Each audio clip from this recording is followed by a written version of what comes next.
इसके बाद जब हम आगे आते हैं तो आगे जो अपना टॉपिक आता है वो आता है आपका डेफिनेशन के अंदर अप्रूवल, लाइसेंसिंग और रजिस्ट्रेशन, कि हमें अप्रूवल कैसे लेना है, लाइसेंस कैसे लेना है, रजिस्ट्रेशन कैसे कराना है। तो जैसा कि मैंने आपको डेफिनेशन की स्टार्टिंग में ही बताया था कि एक जो फैक्ट्री होती है उस फैक्ट्री के अंदर रजिस्ट्रेशन, लाइसेंसिंग का काम किसका रहता है, वो स्टेट गवर्नमेंट के थ्रू ही होता है और सेंट्रल गवर्नमेंट के रूल्स रेगुलेशन के अंडर ही होता है। तो उसके लिए जो स्टाफ जो इंक्लूड होता है जिससे हमें लाइसेंस लेना पड़ता है, एक स्ट्रक्चर हमें फॉलो करनी पड़ती है, तो उसके बारे में हम यहाँ पे डिस्कस करेंगे। तो मैं यहाँ पे ये आपको सम अप कर देता हूँ। It is a necessary to obtain a licence before a factory is started under section 6 provide that the state government may makes rules recurring for the purpose of the act and submission of the plan and any class and description of factory to be chief inspector और the state government। तो उसका मतलब ये हुआ कि जो भी state government ने किसी पर्सन को अपॉइंट किया है और उस पर्सन को हमें क्या करना है, अपनी फैक्ट्री की लाइसेंस की फाइल उसको सबमिट करनी है। तो वो प्रेस्क्राइब्ड जो भी क्राइटेरिया है उसको फुलफिल यदि हम करते हैं तो हमें उसका लाइसेंस मिल जाता है। अब हम बात करेंगे कि जो इंस्पेक्टिंग स्टाफ है उसके अंदर कौन कौन होता है और उसको अपॉइंट कौन करता है। इंस्पेक्टिंग स्टाफ को जैसा कि हमें पता है कि सेंट्रल गवर्नमेंट किसको डायरेक्ट करती है, स्टेट गवर्नमेंट को।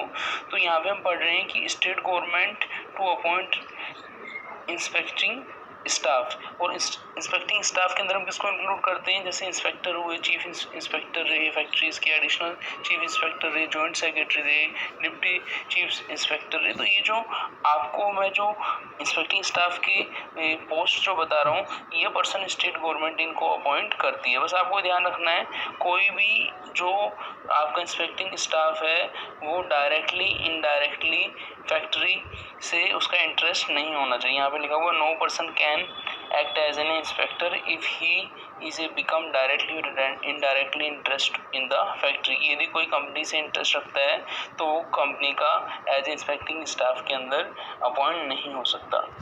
ऐसा इसलिए होता है क्योंकि यदि इस तरीके का पर्सन यदि कोई इंटरेस्ट रखता है कंपनी में और उसका अपॉइंटमेंट हो सकता है तो वो सही तरीके से इंस्पेक्शन नहीं करेगा और सही तरीके से अपनी रिपोर्ट नहीं देगा।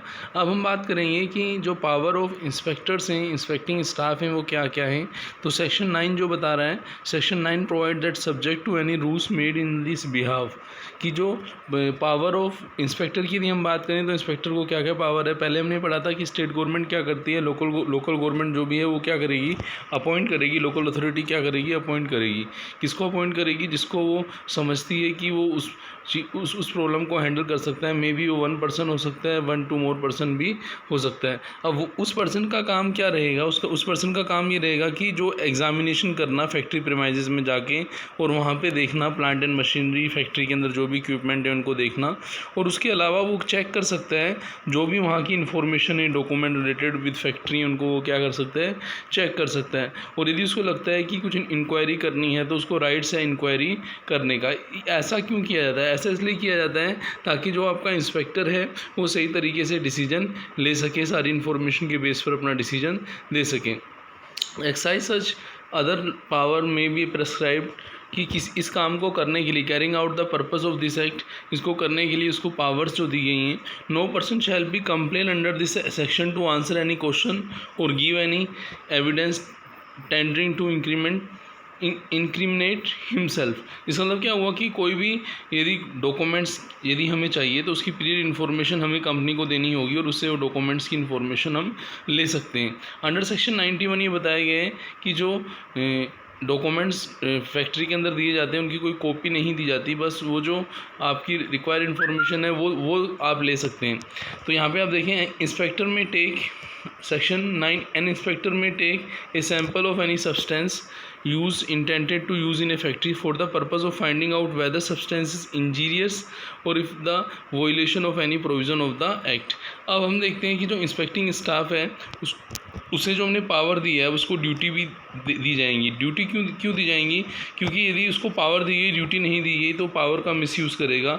The duty of factory inspector is to enforce the provision of the factory act और अदर इंडस्ट्रियल लॉ, कि जो भी जिस लॉ के अंदर उसका अपॉइंटमेंट हुआ है उसके अंदर वो क्या करेगा, उस पर्सन जो आपका इंस्पेक्टर है वो क्या करेगा, अपनी ड्यूटी को पूरा करेगा जो उसको ड्यूटी असाइन की जाइए। यदि वो ऐसा नहीं करता है, जैसे आप ऊपर देखें, obstructing in inspector whosoever willfully obstruct an inspector in exercising of any power, कि यदि वो इस तरीके से कोई वर्क नहीं कर रहा, फेल टू प्रोड्यूस इन्फॉर्मेशन कर रहा है, तो कहीं ना कहीं आप ये देखें कि जो उसने वर्क किया है वो वहाँ पे क्वेश्चन मार्क है कि उसने वर्क सही तरीके से किया है या फिर नहीं किया है। तो यहाँ पे यही होगा, being by examine an inspector shall punishable with the imprisonment of terms 3 month, ठीक है ना, 3 मंथ के लिए उसको हम क्या कर सकते हैं, और फाइन भी है। फाइन उस समय जो था 300 था जब ये एक्ट आया था, फैक्ट्री 1948। फिर हम देखें सर्टिफाइंग सर्जन, यहाँ पे एक सर्टिफाइंग सर्जन भी होगा जो मेडिकल प्रैक्टिशनर ही होगा, और जिसका अपॉइंटमेंट इस एक्ट के अंदर इसलिए किया जाएगा कि जो फैक्ट्री के अंदर फैक्ट्री प्रीमाइसेस है जहाँ पे इस तरीके की प्रॉब्लम हुई है, वहाँ पे वो सर्जन विजिट करके देख सकता है कि ऐसी कोई कंडीशंस तो नहीं है, हजार्डियस कंडीशंस तो नहीं है जो फैक्ट्री के एम्प्लॉय को कोई नुकसान हो सकता है। तो सर्टिफाइंग सर्जन के सेक्शन 10 के अंदर अपॉइंटमेंट की बात की जाएगी। Section 10 provide that the state government may appoint qualified medical practitioner be certifying surgeon for the purpose of this act. अब ये जो पर्सन रहेगा ये फैक्ट्री से डायरेक्टली इनडायरेक्टली, जैसे इंस्पेक्टर का इंटरेस्ट नहीं था ऐसे इसका भी इंटरेस्ट नहीं होना चाहिए। तो सेक्शन 10 में हमने सर्टिफाइंग सर्जन को पढ़ा। सेक्शन 10 सब सेक्शन 3 जो बता रहा है वो क्या बता रहा है, no person can be certifying surgeon for a factory or industry in which he is a interested directly or indirectly, कि कोई भी पर्सन है यदि किसी कंपनी के साथ डायरेक्टली इनडायरेक्टली इंटरेस्टेड है तो उसका अपॉइंटमेंट एज ए सर्जन नहीं होगा। इसी बात को हमने पहले इंस्पेक्टर के अपॉइंटमेंट में भी हमने देखा था। अब हम बात करेंगे ड्यूटीज़ क्या रहेंगी जो certifying surgeon, the following duties under the act: examination and certification of young person, examination of person engaged in factory in dangerous occupation and process, medical supervision of factories in case where supervision has been prescribed owing the dangerous nature of the work carried out on any other reason, कि किसी organisation के अंदर आप देखें इस तरीके का work होता है कि जैसे आप देखें किसी ऑर्गेनाइजेशन के अंदर कुछ गैसेस तरीके की होती हैं जिनको सांस जिनको यदि आप यूज़ करते हो, ब्रीथिंग में जब वो चीज़ें आती हैं तो आपको हजार्डियस रहती हैं, तो डेंजरस रहती हैं। तो कहीं ना कहीं हमें उन चीज़ों को देखना है कि कोई इस तरीके की प्रॉब्लम इन फ्यूचर में कोई क्रिएट तो नहीं होने वाली एम्प्लॉय के साथ, तो वहाँ पे वो विजिट करेगा, वो पर्सन रहेगा। यदि हम बात करें केस ऑफ इलनेस की, यदि हम बात करें तो केस ऑफ इलनेस में क्या होगा, इन केस ऑफ इलनेस वो क्या करेगा, वो चेक करेगा कि जो इलनेस है उसको वो प्रॉपर जो प्रेस्क्राइब्ड है वो इलनेस जो है जो फैक्ट्री एक्ट के अंदर जिन जिन इलनेस के लिए वर्कर को अलाउ है वो उस तरीके की इलनेस का जो वर्कर को उस तरीके की बीमारी है या फिर नहीं है, उसको उसके डॉक्यूमेंट्स, उसकी टेस्ट रिपोर्ट, उसके बेस पर क्या करेगा, उसको एग्जामिन भी करेगा। तो कुल मिला के इसका पर्पज़ यही है कि कोई भी वर्कर है, वर्कर की हेल्थ है, सेफ्टी है, उसके रिगार्डिंग कोई भी हमें डिसीजन लेना है तो उसमें हम सर्जन की हेल्प लेंगे, ठीक है ना। जैसे injury of the worker health है तो उसको हम चेक करेंगे। Young person about the employment in any which likely to injury in his health, की उसकी हेल्थ को कोई भी नुकसान ना हो, इसलिए वो क्या करेंगे, अपनी रिपोर्ट में चीज़ें मेंशन करेंगे कि यहाँ पे इस तरीके की जो एक्टिविटी की जा रही है उससे एम्प्लॉय को कोई नुकसान नहीं हो रहा। तो इस लेक्चर के अंदर हमने यही पढ़ा, सर्टिफाइंग सर्जन क्या है और सर्टिफाइंग सर्जन भी क्या है, इंस्पेक्टिंग स्टाफ है और इंस्पेक्टर क्या है, उनकी ड्यूटीज़ क्या है, उनका अपॉइंटमेंट कौन करता है।